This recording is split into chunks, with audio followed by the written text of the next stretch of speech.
Danny, we were talking to Mario a little bit about Todd Orlando, who once worked with him back in the day. Yeah. He's been a lot of places and for a lot of years and has done a lot of things defensively. How do you prepare to face his defense as it exists today? I mean, I think it's a little bit different every year. I mean, he evolves year to year, which probably keeps him where he's at.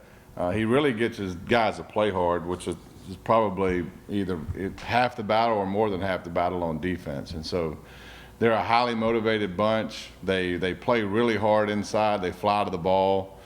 They're a little bit different than they were last year schematically, just slight adjustments. But he does mix up a lot of coverages. Like he'll go cover 2 at odd times and do some zone pressures at odd times. So he does some things to mix up the coverage that'll keep a quarterback on his toes for sure.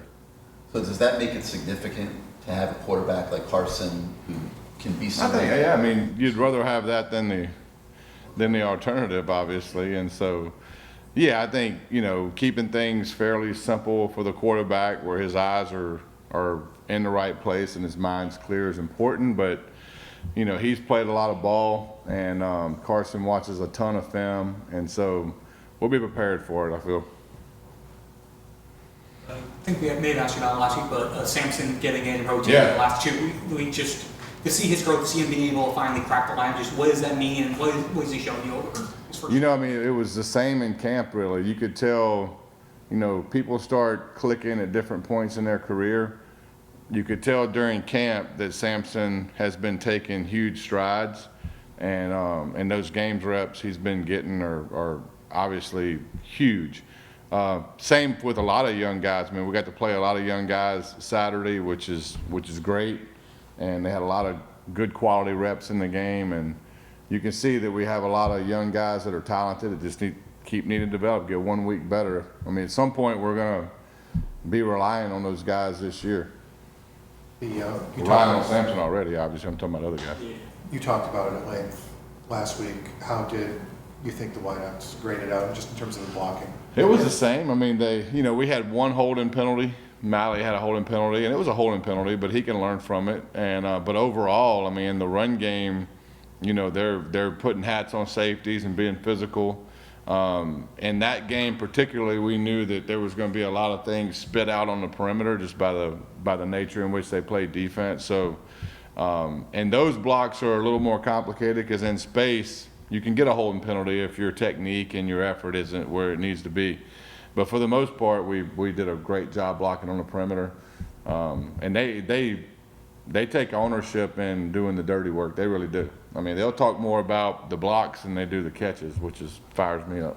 Is that, I'm going to presume that's rare.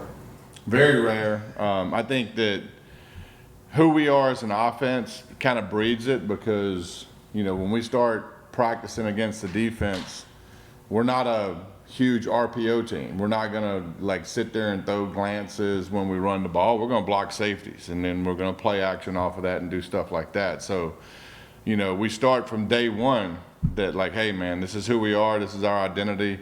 We want to run the ball, be physical, but that's not just the O-line and tight ends and running backs that, everybody has to bear the weight of playing physical, and they really take it and ran with it. And I think guys like CJ's leadership as an older guy, you see CJ and Keelan and those guys blocking, and I think everybody kind of fall in line.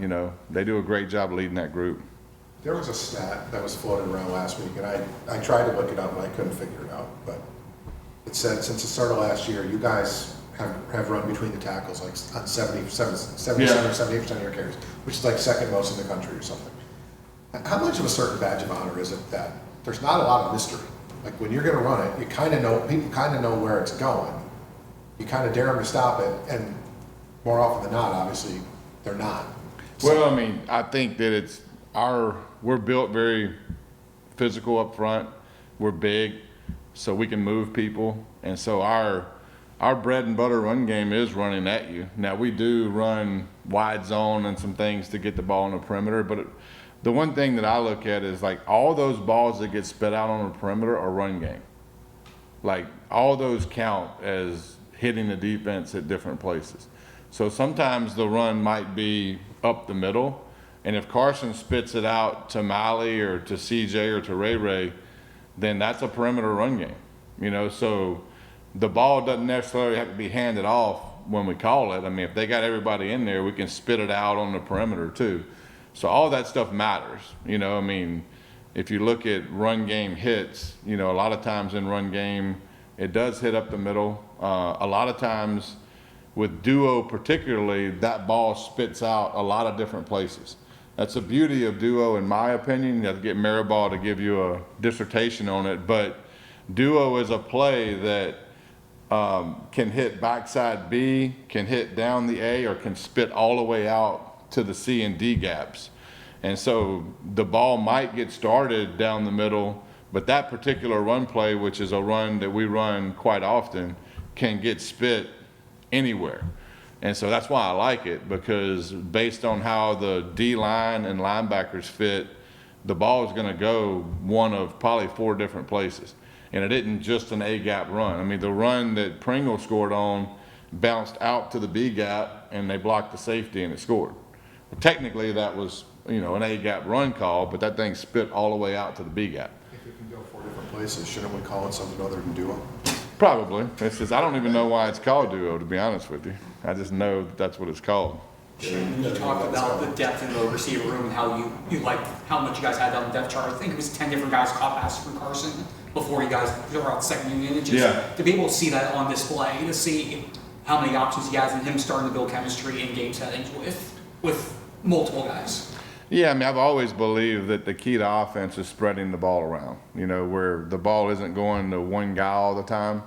And so you see 10 or so guys touch the ball, that's a good thing for the Canes. You know, that means that they can't focus on one guy, you know. And so the other thing about duo, not to like go to another point, but like I also like efficient offense. I don't like going backwards. Like, so to me, getting first downs and the ball going forward is a sign of good offensive football. And so a lot of times those runs, you know, that might not get 15, 20 yards, they might get 3 or 4 yards. They put you in a third down situation and a second down situation is very advantageous, you know, rather than some of those wide plays you can watch across college football. I mean, some of them hit big, but some of them go backwards 3 or 4 yards too. And so, you know, it's what you believe in, really. TJ Daniels, again, had contested catch touchdowns last game. Is that something you saw in him when you were evaluating him? He always had that. Has he improved in it this year? What allows him to be so good at that? Yeah, I mean, I think the guy's very talented. I mean, he's got good body control. He's got good ball skills. But yeah, I mean, you know, you look back even to his time at Liberty, right? I mean, he was a vertical threat machine, you know. Now, you know, whatever happened last year happened, and I don't necessarily hold that against him, but you could see signs of him even then of being a very, very productive receiver. And so I just felt with him particularly that, you know, that we could put him in a position to highlight what he does really well. And now I didn't necessarily know at the beginning, to be very transparent, I didn't know he had the leadership skills he has. I didn't know that he was a type of person that could really change a whole room. You know, just with his mentality and his personality and charisma and the way he carries himself, I had no idea that that was going to be the case. That was kind of icing on the cake with him a little bit. But that's been bigger than any play he's made, to be honest. Obviously, Malachi Tony's gotten a ton of attention over the first 2 weeks. Pretty sure he's your leading receiver through 2 games. How have you seen him just kind of handle this early success? Obviously, he's like just turning 18, I think, this month. So just like, how has he handled the last couple of weeks? Nothing seems to faze him. You know, he's the same person every day. You know, he just comes to work. I think he just really likes football, and so, you know, I don't see any change in him from really the first moment he stepped on campus. You know, the game's definitely not too big for him, and he's never gonna get in a situation where he thinks he's bigger than the team or bigger than anything. He knows that he's a important cog in the process, but just a part of what we're doing, right? And so his mentality is very unselfish. And he has a very servant mentality. And if he keeps that, you know, I mean, and he is going to keep it because that's the character he has. And so, but he hasn't changed one bit. I mean, he just keeps coming and like goes to work. He's got a great personality and a great demeanor to him. And, you know, he just really loves football. Every game and every year is different, but when you think back to last year's USF game, what stands out in your mind? Because that game was closer, maybe. Yeah, really. I mean, I thought, you know, when we came out, you know, they were more aggressive than I thought they would be on defense as far as like coverage. They came out and got in our face, played man, which before that point they had played a little bit looser. Their effort was really high. You know, they had an edge to them. And there, we obviously played at their place, so they had a good environment for that game. They had built it up. But, you know, for the first half of that game, I mean, it was extremely competitive. And, I mean, and that's what I anticipate this game to be. I mean, I think, you know, their energy is going to be high. They're coming off of two really, really quality victories. And they should be feeling good about themselves because they're playing at a high level. While you were obviously probably a little busy yesterday, did you watch any Titans? I did. I watched some. I watched a little bit. I didn't watch the whole game, but I watched enough to know what happened. Yeah. How do you look? I thought he looked good. I mean, he had there was some situations that came up that he's going to learn from, you know. And I mean, I think he'll be the first to tell you that. And you know, there were some key drops through the game too that I think, you know, I mean, I've said it from the first day I've worked here, but the quarterback position is a very deep-ended position. Like, you need guys around you to do their job. And I think it was evident, you know, you look at the CJ post catch, right? I mean, look, great, phenomenal throw by Carson, great catch, great route by CJ, but there was nobody around Carson. Like, literally for 5 yards, it was open air, and he stood back there. And so my point is, I mean, it's a very dependent position. You got to have people around you doing your job, their job at a high level to allow you to do your job. And so sometimes we lose sight of that at quarterback because of, you know, some of the press certain people get or whatever. But guess what? Like, you can't throw it and catch it. You know what I mean? And you can't block and throw it. Like, you need your teammates to do their job.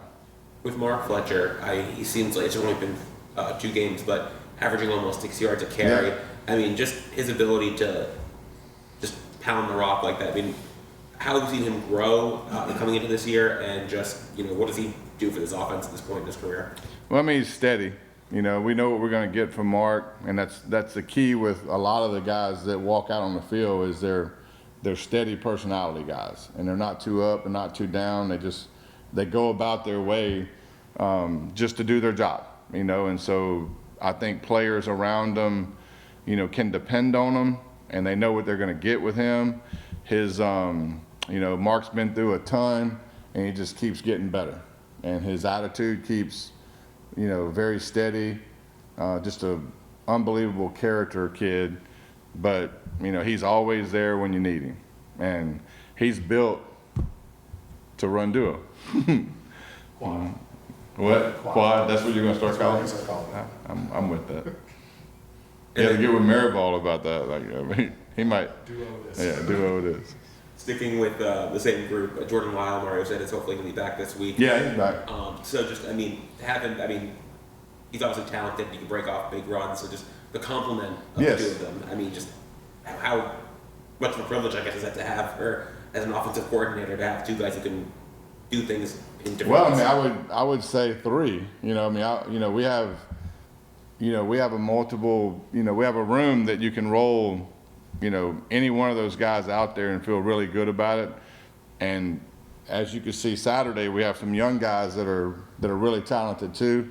And when it's their time to play, they'll obviously showcase that. But the 3 guys that we're riding with, you know, the most, I mean, honestly, you could pick one out of a hat and put him in a game, and I feel as comfortable with one of them as I do with all 3 of them. And so, and they all root for each other, and so it's a good room, and it's a room that needs to be deep because of the nature in which we play.